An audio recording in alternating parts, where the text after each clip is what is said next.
Oh no, here we go. Are you nervous?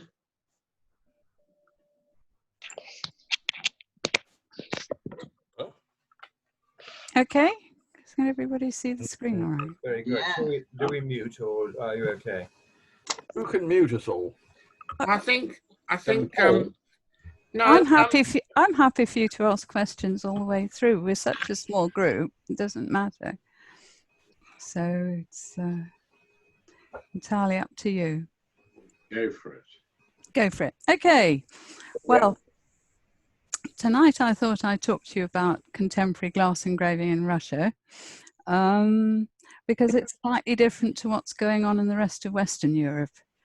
And I've got some Russian titles on this at the moment because I was meant to be giving a talk, not about the Russians, but about the others, to some Russians in St. Petersburg at the end of March, and sadly that didn't happen. But I thought you better have some evidence that I do speak a little bit of Russian. Wow. Yes. Здравствуйте, my friends, and let's go. I don't know how many of you are members of what was the Glass Circle, but in 2001, the story goes back that far, I went on a trip with the Glass Circle round the Czech Republic, looking at glass and collections, and we found ourselves in a place called Kamenicky Senov. This has nothing to do really with Russia, but it's to do with the Glass Circle and this place, which this house here is the Glass Museum in Kamenicky Senov. And the place used to be called Steinschönau until the end of the last war in the Sudetenland. And the greatest of the Czech glass engravers, like Otto Peach at the time, were all chucked out and sent off to Germany. And Peter Dreiser, I don't know if any of you know Peter Dreiser. Peter Dreiser, who taught me, he was well known here in London. He was a German who settled in London. He was taught by the great masters from here.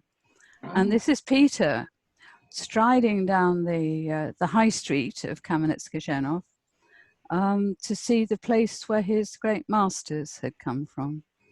And this house had belonged to the Rath family of Lobmeier.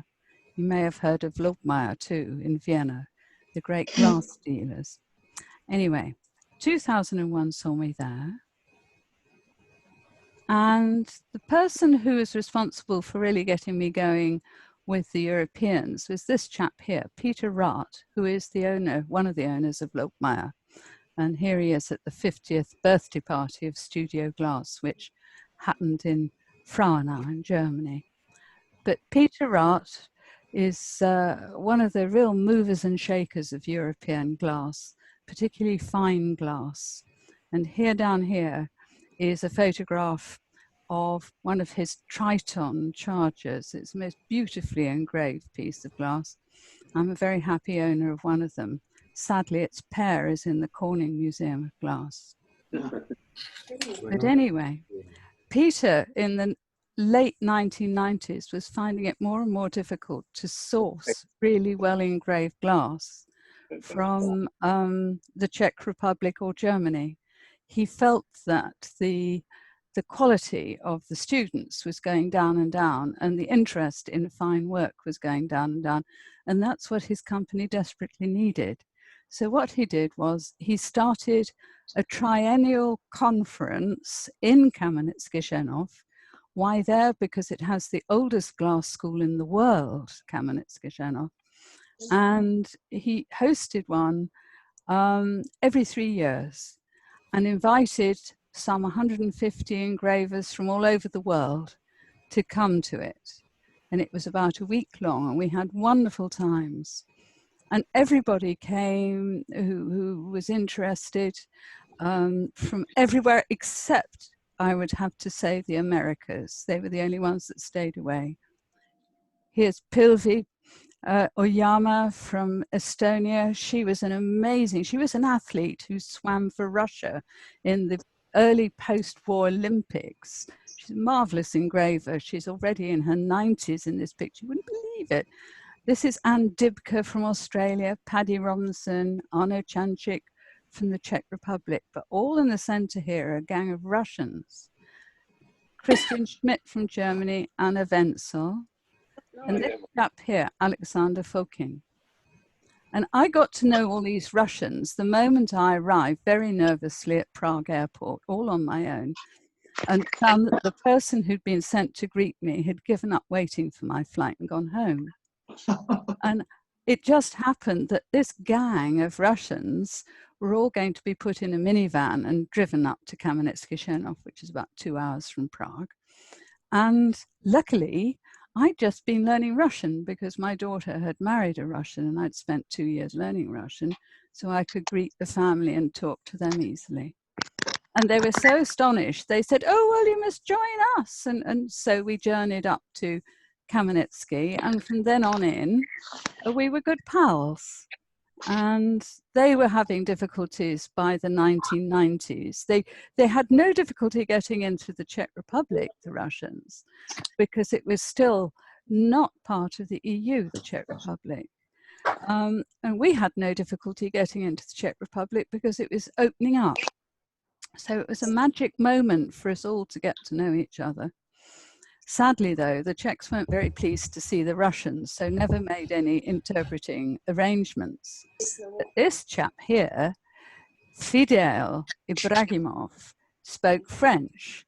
And so I used to listen to the talks in German or English, and I would send the translation down the line in French, which ended up in Russian.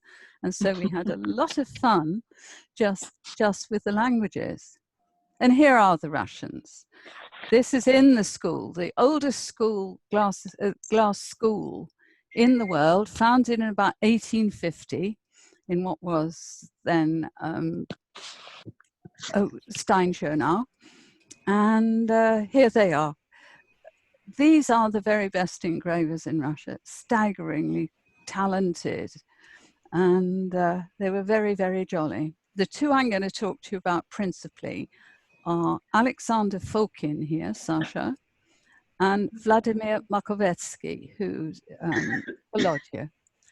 Alexander Fokin, F-O-K-I-N, is even more interesting to us if you like ballet, because his grandfather was the great choreographer, Fokin, who choreographed Swan Lake and an awful lot of those other great ballets.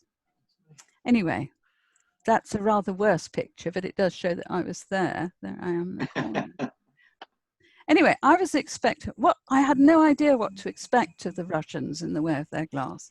They'd been engraving away. They hadn't done a lot of engraving before the breakup of the Soviet Union and the East Europe, the Soviet East Europe, because they'd got most of their beautiful glass from Czechoslovakia. But there was a big glass industry, particularly in St. Petersburg, Leningrad as it was still then. And I was expecting them to be more like Fidel's work, you know, a vast, great helmet of glass, rather brutal with all these bits sticking out of it and some rather sort of crude engravings. So this was fairly predictable for me, but this wasn't. This was a rather beautiful, quite tall vase that had been sandblasted very simply by Marina Anieva.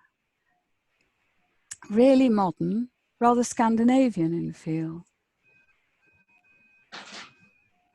And this is more sort of brutal again. This is Ivan Mishin. And when I talked to them, I asked them how they came to learn glass engraving. And they said, well, they all had to go to art school. When they went to art school, they all had to try different arts and crafts and things. And their teachers were predominantly Czech or Slovak.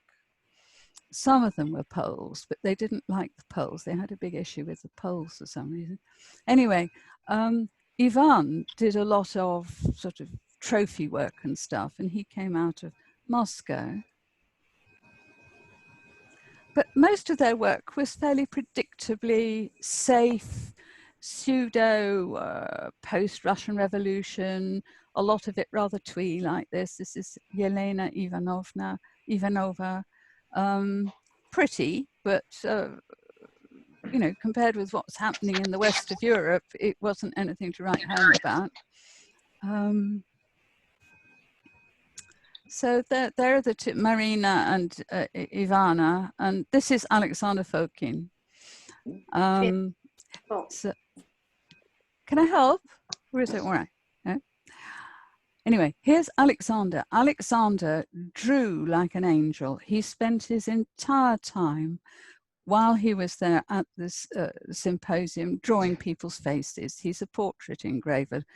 And this is him looking through the cabinet at, it's not a terrifically good photograph. It's a portrait he engraved of Gernot Merker. And anybody in the glass scene in this country or anywhere in the west of Europe will know the Merkers of Kelheim, because they are the big dealers in all cold glass working machinery.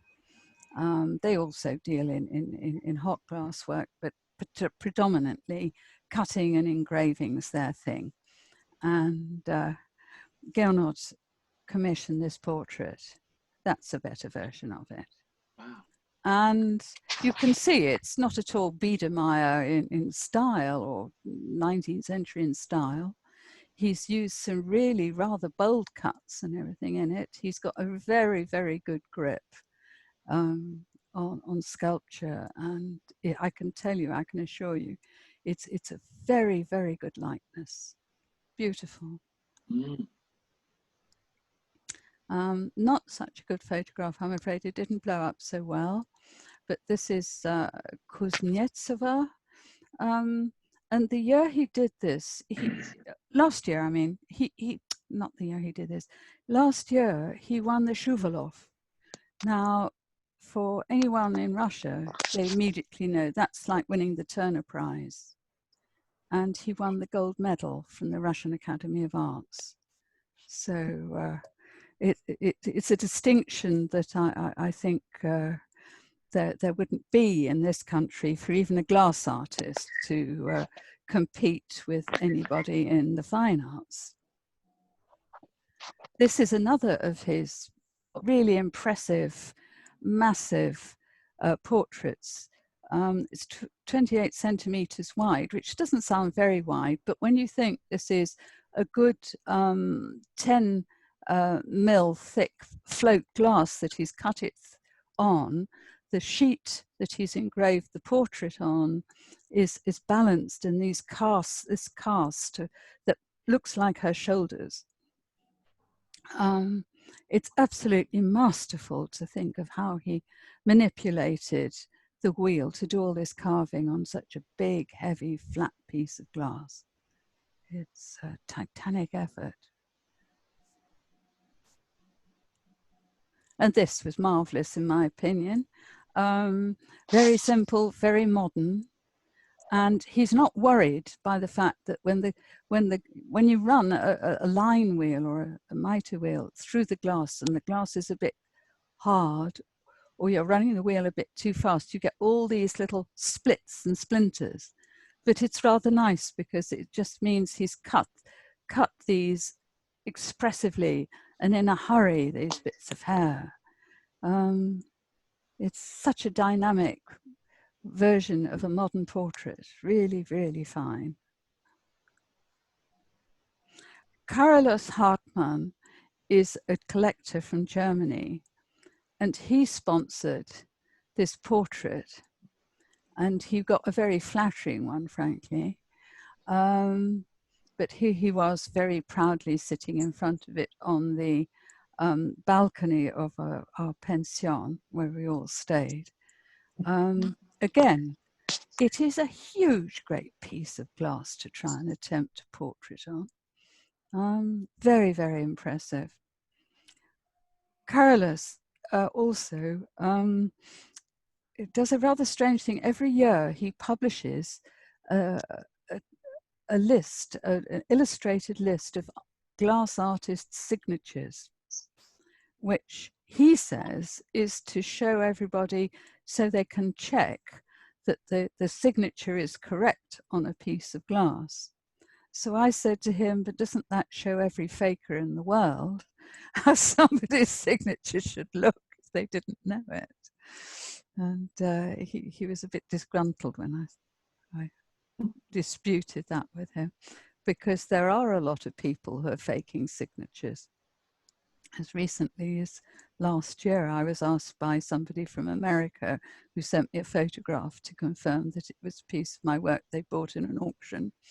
And there it was, a rather strange piece of brown glass with absolutely perfect my signature on the bottom, dated 1977. Only in 1977, I was in Peru and knew nothing about glass. And that's how things go. Here are some of his drawings. Extremely unflattering drawing of me, Alexander. But there's Helena Brownovar, the curator of the museum. They're absolutely wonderful. There's Volodya having a doze during one of the lectures, his wife. And here's a very, very nice old boy called Václav Hubert, I'd like to introduce you to. He was the last student of Otto Peach before Otto had to jump on the train with the rest of them in the cattle truck to get out of the Czech Republic. And when I came to demonstrate engraving at a symposium there a little bit more recently, although he was very old, dear old Václav came and said he was going to be my assistant and would get me any wheels I wanted. And he was so sweet, because it's rather like learning a musical instrument, learning a technique. I had learned to engrave from Peter Dreiser, who had learned from Otto Peach. And Václav had learned from Otto Peach. So we sang from exactly the same hymn sheet. People who have been brought up to engrave in Stourbridge or in Austria, or maybe particularly in Murano, would select slightly different wheels for different jobs. And so it's really lovely to meet this fellow. Anyway, this is Alexander Sasha's work. Massive, great pieces of glass, blocks of optical glass, beautifully, beautifully engraved. It also demonstrates how he's understood how, when it's displayed, engraved glass will look white when there's a dark, when it's lit and there's a dark background, but it will also look dark if the light catches it at the right angle, and it can give you this extra perspective. So these are three beautiful pieces. You almost feel that Giselle would come out of this. Really wonderful. Here's his tree studies. Absolutely exquisite. While the Russians have been carrying on with their classic engraving, things have changed completely in Western Europe. There's barely anybody engraving like this unless they're doing reproduction or antique glass. And their problem, there isn't very much of a market, and certainly no market for art glass as such. There are these collector pieces that are very figurative and easy to read, and they are bought and collected by the great and the good in Russia, but they would not be able to sell the sort of work that I've been talking about to the Contemporary Glass Society about, that we're showing in Coburg at the moment. This is another example, what I was talking about, of the different way that engraved glass behaves when it's lit at a different angle. So this slightly grey glass will look absolutely black against a lit background, whereas this one that's placed at a different angle with the light flooding into it produces these lovely frosted looking trees. Just marvellous. Now, this is Vladimir Makhovetsky, and I'll just tell you a little bit about his background.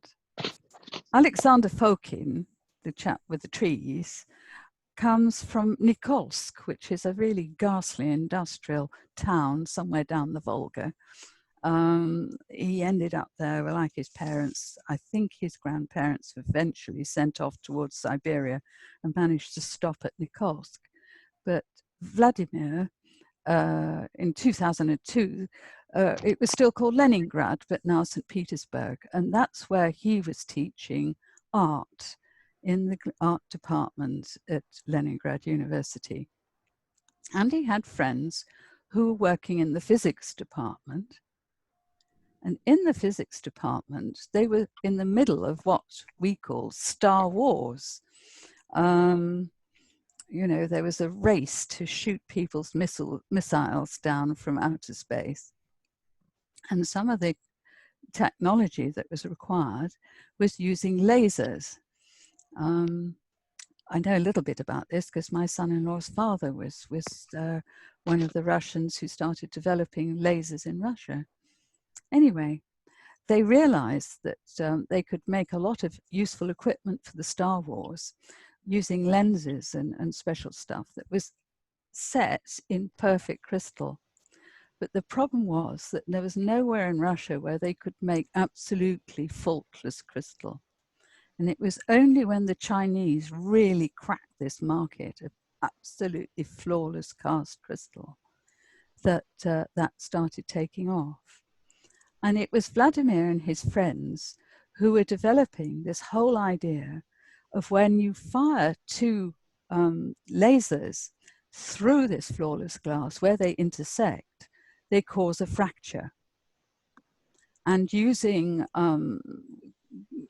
computer graphics, computer programs, they designed a way of doing this version of a very early version of a three-dimensional engraving inside the glass. This whole idea they had developed, and they sold it for what the whole idea to an American for what they thought was a lifetime's fortune of something like £10,000, which is why now that anywhere in a shopping mall these days, when you haven't got COVID, you can find a photography place where you can have a three-dimensional photograph of yourself or your family cast in glass. Volodya lost out on an entire fortune, having thought he'd made his fortune. But in the early 2000s, that was a lot of money. And what he'd done here was cut back this huge, great block of glass to make this Nautilus, cut and polished it. And there was this one within the glass, and it was such a miracle at the time. It's not a great work of art, but it is a real time marker. Somebody's got a dog that's barking. Sorry. Sorry about this, mate. Would you? Thank you. Exit.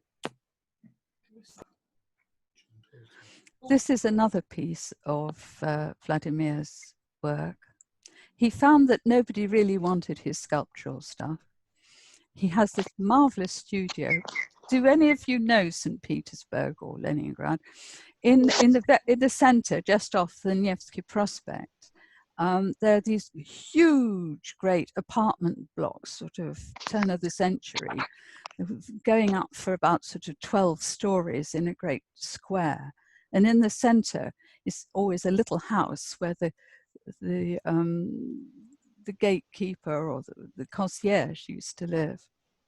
Anyway, Vladimir's studio is in one of these lovely little houses in the center there. And he found that it soon filled up with unsellable work. So he started doing classic work, and that was more sellable, because when the time of Yeltsin came, none of these guys had any idea about marketing and having to make a living like we artists in the West do, how to promote themselves, finding people who wanted to buy their work.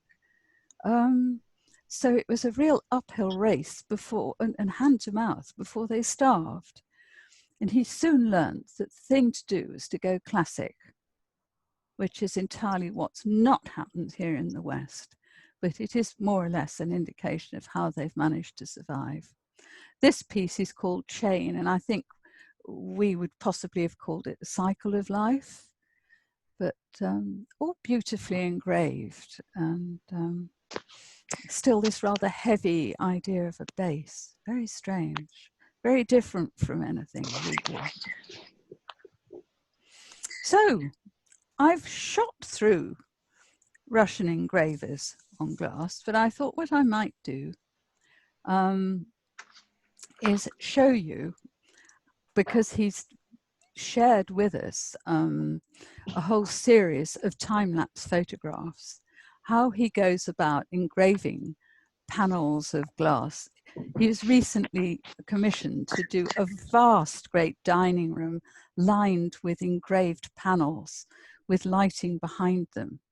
A stupendous, great thing for this great, very wealthy oligarch.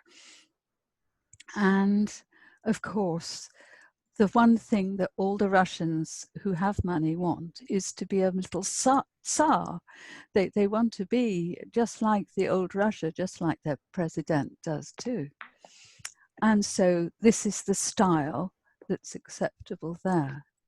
It's, and it probably be, what's interesting is the style that's probably most sought after in America as well. But that's another thought. Anyway, you're going to have an engraving lesson now, because I often use this as a teaching tool when I'm teaching intaglio engraving. So when you have your sheet of glass, first of all, you need to get your design planned onto the glass, which is done usually with white paint, and then very, very finely engraved over the ink for the guidelines. So this is one side of the panel. And when it's all drawn on, I don't know whether you can see on your computers, but he's gone over some of the drawn lines, which are rather faint like that, with a very fine diamond in a drill, just to make sure that he's got a note of where all these significant lines are. Because engraving, unlike drawing, is a process. It's partly an art, but it's a process. And the optical illusion that we call intaglio engraving on glass all happens where we believe, if you see this part here, it looks as if it's forward, doesn't it, of that wing, of the primitive, barely engraved wing of this griffin creature. It looks as if there's a stem or something coming in front of it. Not at all. It's actually engraved deeper, but the way that the light comes through it gives us this illusion that it's forward. In fact, it's behind it. But it's the transparency of the glass and the way that the light falls through the glass that allows you to see it in 3 dimensions, like a bas-relief. And so when he started doing the modeling, first of all, he'll take a very, very large, simple, rounded engraving tool and just carve gently away the rounded forms of the things, very likely, that are furthest away. Because the things that are furthest away get the most shallow treatment. The things that are closest to you will go in deepest. That's why you do one layer over another. That's why when you have coins, the thing that is furthest away, nearest, goes in deepest, if you understand me.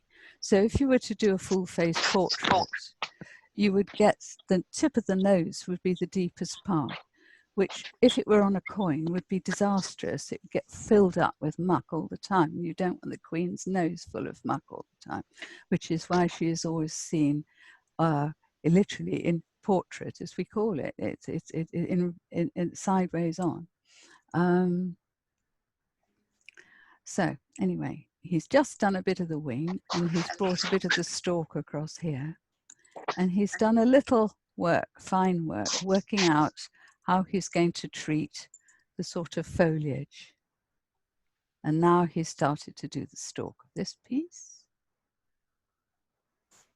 And he's just carved out this as a great round, because you do the modeling first and the details second when you're working on glass. And there you can see he's taken a smoother tool and smoothed it down and perfected all these leaf patterns and brought a little tiny tool to just do the outlines and give it a bit of crispness. It's just really beautiful to have something you can follow like this. Here's the griffin's leg that has come out, and because he's cut it right across the bottom of this, if we go back, you can see he'd drawn it across there. But now he's cut right through that bit of engraving. You have to be prepared to lose the odd bit of engraving when you're doing this. But he's done the whole of that leg, which he did with a few rounded tools like that, and then gone on with smaller ones to do the details of the claws and everything. They're the fun bit to do, and all these little hairy bits on his elbows. Now he's doing the feathers on the back of it, like the primaries of a wing. And every time he does that, he has to redraw the outline because he'd removed it when he was engraving it.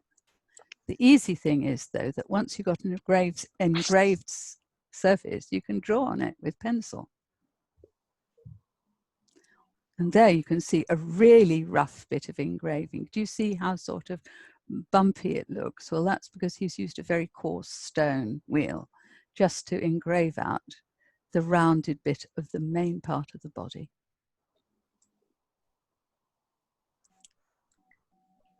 And over that again, he's brought the rounded neck and the beginning of the drumstick of the griffin or whatever creature this is. Again, he's had to redraw all the detail so he doesn't get lost. It's really, really time-consuming, frustrating, drawing and redrawing. But unless you've got the patience to do this, things tend to fall apart when you're engraving. There you go, he's done them. Very neat, beautiful work. Now, a Bohemian or a German engraver will be throwing up their hands with horror at some of the corners that Volodya is taking with this decoration. But we have to remember that this is on a glass panel that is not going to be seen anywhere near the nose at all. I mean, it's going to be at least 8 feet away from the nearest person inspecting it. So there's no point in observing all the finesse of the engraving you would use with a copper wheel on a small goblet. This is big sheet glass he's working on here. Here's the forward wing going on.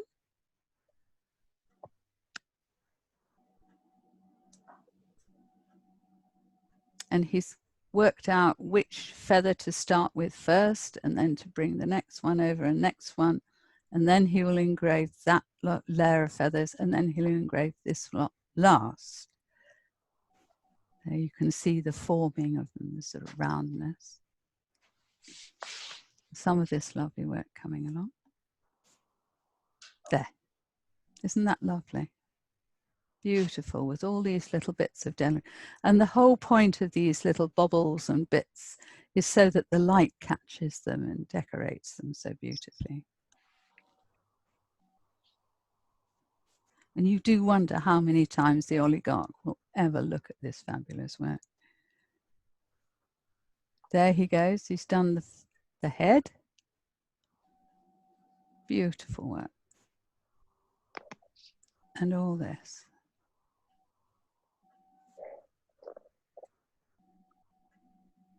Just lovely.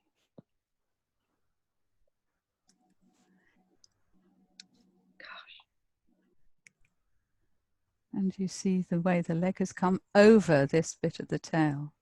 And it looks just just like magic, I always think. There's the tail. Bing, and it immediately pops forward.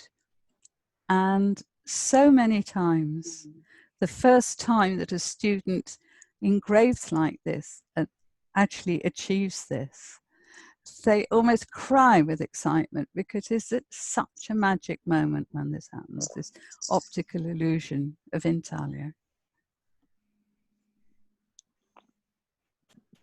More decoration. All this beautiful work is now done on the scales of this creature. Beautiful, beautiful.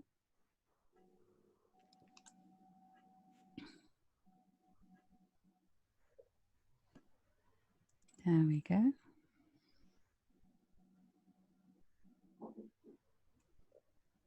I think that's nearly the last one of them.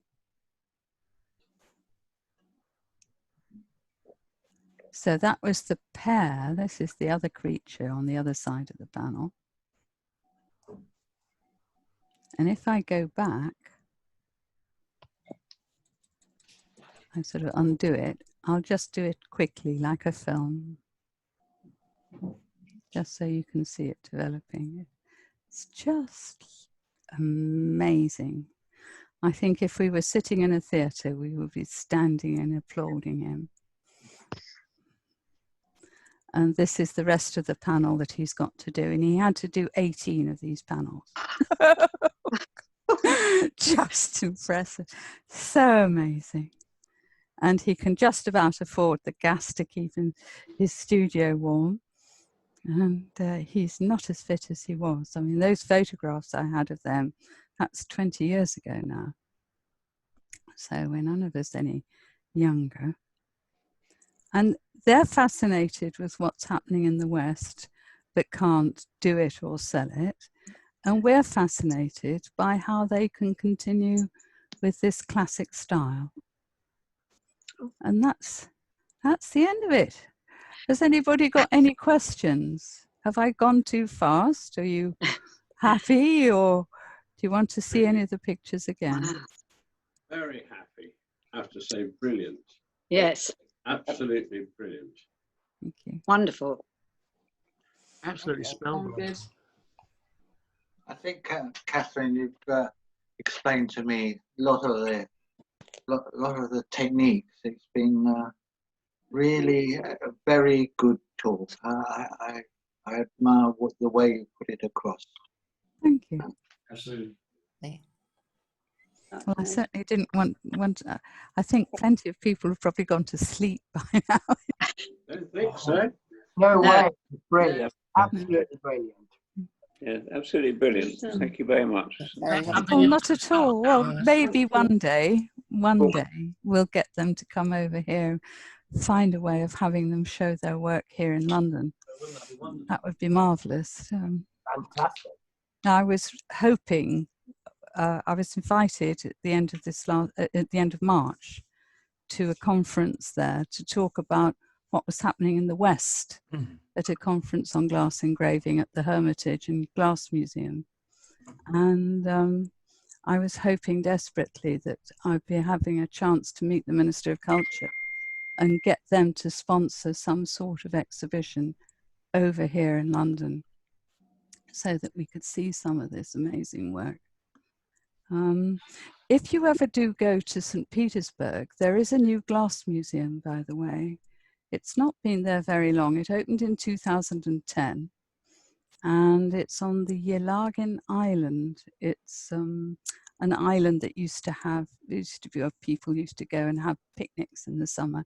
And there's a palace, old palace, Yelagin Palace there. And there's now a glass museum. And a colleague of mine, Marina, is now the curator there.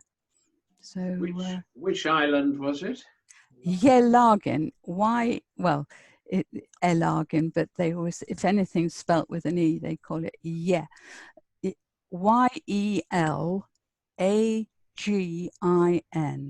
And if you look for the Yelagin State Glass Museum on your Google, you'll find it. And what's the name of the palace on that island? It's the Yelagin Palace. It's the Yelagin. And you can get an underground, a metro, almost to the door. especially if you're anywhere near Admiralskaya or anywhere in the centre near around the sort of Hermitage or the railway stations. It's quite easy to get to on the tube. It's a long walk because it's way out past the usual islands, but it's particularly good to go and see in the summer because they have exhibitions in the park as well. And they have some rather crazy ideas. I was invited to take part in something that called itself Glass in the Grass. And I explained that I didn't think my work would survive very long if it was put in the grass. But they do try and do things to encourage glass art at the moment. And Putin came himself and opened the museum, which was very good. And That's quite homage to glass, isn't it? Well, it's a homage to glass, and it was a homage to the amount of money that the state, that's not just St. Petersburg, but Russia was prepared to put into establishing this museum. And the Hermitage collections of glass, of course, are fantastic. And you never see more than a sort of tiny, tiny tip of them. So hopefully that'll gradually grow into one of the most spectacular glass museums in the world. I think they've got an idea that they're going to be like Corning, but I don't think many of them have ever seen the likes of Corning, and they'll never get there compared with Corning. No. Mm. One thing you said, Katharine, the quality of the Chinese glass. Yes. Why are the Chinese got such quality glass? I don't know. They're keeping the technology very close to their chests. You see, the Czechs, who do a lot of glass sculpture in this completely flawless glass, have given up trying to make it. They just import it all from China themselves, coloured and clear. They've worked out how to make this glass that has not a single bubble, not a single swirl, because if you have a bubble or a swirl and you're doing this crossing of the lasers, if you put a laser through a piece of glass, it will shear off and blast off a bubble or a swirl, and it will never connect with the transverse laser light. So it has to be perfect glass for everything. You know what I mean? I'll just stand up for a second and get a piece. I'm sure you've seen all these tourist pieces. I don't know if I hold this up to the. Can you see that? A bit further back. Yes. Yeah. That's St. Isaac's Cathedral in St. Petersburg, which my son-in-law proudly brought me back. These little sort of souvenirs, you see them everywhere. And it was impossible to make glass like that before about 2002-3. And then suddenly, I don't know how they do it. They must make it very, very slowly in great batches. Its color is perfect. And all the trophies you ever see are all made in this Chinese stuff. Now, I don't know what the British glass industry thinks of that, or some of the glass technologists would know. Perhaps Master would know how. Richard, you know how this glass is made. No. I have to confess, I didn't know that Chinese glass was in any way apparently superior. Oh, it's the top of the heap. Quietly, they've worked out how to make it. I mean, the Japanese weren't bad at making completely flawless glass either, but it's being able to make it in these vast, great, pieces that are a meter wide, just flawless, with not a flaw in them at all. It's very difficult to beat. The Japanese used to supply it into America, and then they used to put it in circular furnaces, and then they would hand polish them to make them into telescope mirrors, and they would sort of remelt them, and they How used to interesting. revolve at about 3 revolutions a minute, and they would be electrically heated, but the glass at that point was coming from Japan, so we're talking maybe 20 years ago. Yes, well, it was all that same time when they were developing this, yeah. But, what the Russians would like is to get their hands on some decent West European glass. But unfortunately, they can't. They find it very difficult. They can't afford it. This is and they can't come over here anymore, because to get a visa to get over here costs them well over the equivalent of £500. My visa to go to St. Petersburg for 5 days cost me £197. You get a refund? I got a refund on everything except the visa. But I am hoping that they'll let me change the dates on the visa for the conference that's been rescheduled for later this year in the autumn. But I am aware how little interest there is in the West in what's happening in Russia. And there is actually some interesting stuff going on. Fascinating. You've certainly shown us some beautiful, beautiful pieces. Thank you. Any more questions, anybody? Yeah, is there such a thing as CNC glass cutting, engraving? Computer numerical control, can they do that on machine? I've no idea. I'm only an art glass engraver. I just wonder, because we actually machine in layers as well. Do you? We are machining metal, completely different, I know, but it's a similar sort of process, but nowhere near as talented, of course. Andy, there's a lot goes on in the Netherlands. They've got some fabulous CNC machines there. What, engraving? Well, they are engraving, but they're doing a lot of cutting work, but it's for scientific instruments rather than for artwork. Right. And then, I mean, the index very carefully for each bit of worn out diamond that they're using. They're just incredible machines. Yeah, I bet. No, it's certainly incredible stuff, amazing engraving. I've never seen anything like it myself. It's amazing. Would you like to unshare your screen, Katharine?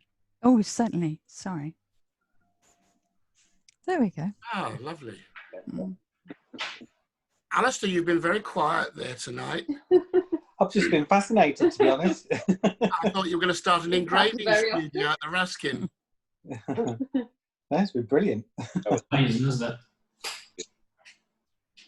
Yeah, how long would it have taken to make those, to engrave all those panels?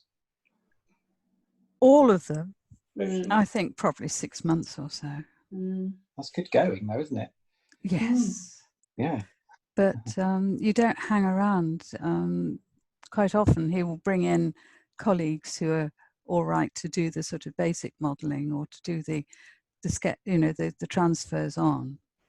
Because if you have a design, you can trace the design on with ink first, and he can get people to do that for him in the studio, helping him. But he does suffer an awful lot from stress. He's already had a couple of heart attacks, poor fellow. Not surprised. But I'm amazed at their tenacity at keeping going. And does what they produce, do they sell well, or are they really working for one benefactor? yes, they tend to work to commission. Because there is no real sort of market as such, though there aren't sort of art, there is no great art market that they could sell at. there's no equivalent of Adrian Sassoon or stuff like that. There's no Russian Biennale where work is available for collectors to buy, and I don't think there's really a habit yet of buying. If you saw the average Russian home, there isn't space for any of it anyway. The taste of most Russians is for branded goods, branded American goods, not for handmade or hand designed stuff. Mm-hmm. My Russian family can't understand what I'm doing. My son-in-law's father keeps saying to me, Katharine, why do you sweat away doing all that? I could design a computer and then you could make 15,000 at a time. And I said, but that would destroy the whole point of it. And he doesn't get it. He says it would be better if it was done with a computer than done by you. Mm-hmm. I don't think many of your followers or fans would agree. Well, it's just a different perspective. Yes, absolutely. Complete artistry. Has anybody got any more questions for tonight? No, it's fine. I think, Katharine, absolutely stunning. Thank you so much. Yeah, thank you. Thank you. Could I just say one last thing, and that is, if you're really interested in what's happening in modern West European stuff, which is so very different. I know you've seen some British stuff, but on the Au Continent, I'm giving a talk to the Glass Society on the 16th. And if you get in touch with the Secretary of the Glass Society or get in touch with me, I can give you a link through to that. And I'll be giving you an introduction to the extraordinary range of stuff that's going on from Finland down to the tip of Italy, and the show that we've got on in Coburg at the moment. If you'd like to give me the details, Katharine, I'll distribute it amongst the company. Because the museum at Coburg, the Modern Glass Museum there, which is the biggest one in Europe of modern glass, has said that our show is the biggest thing to hit them since the beginning of Studio Glass, which is very flattering. Brilliant. Yeah, marvellous. Well, if the clerk could give us the direction of how to get there. I'll forward it to you. Yeah, that'll be excellent, and I'll do a flyer for it and send it out. So, Katharine, may I say thank you so very much indeed. This was absolutely fascinating, really, really fascinating, and your speeded up video of the engraving and unengraving, great fun. Paul, thank you very much for orchestrating it, as usual, very clever. Yeah, I think it was fantastic. I think that's everything for everybody. We'll do the masters at home on Thursday this week. I'll send the details out tomorrow. And on that note, I say great thanks to Katharine. Thank you so much. Good night to everybody. Good night. Sorry, det bara åt sin intervju.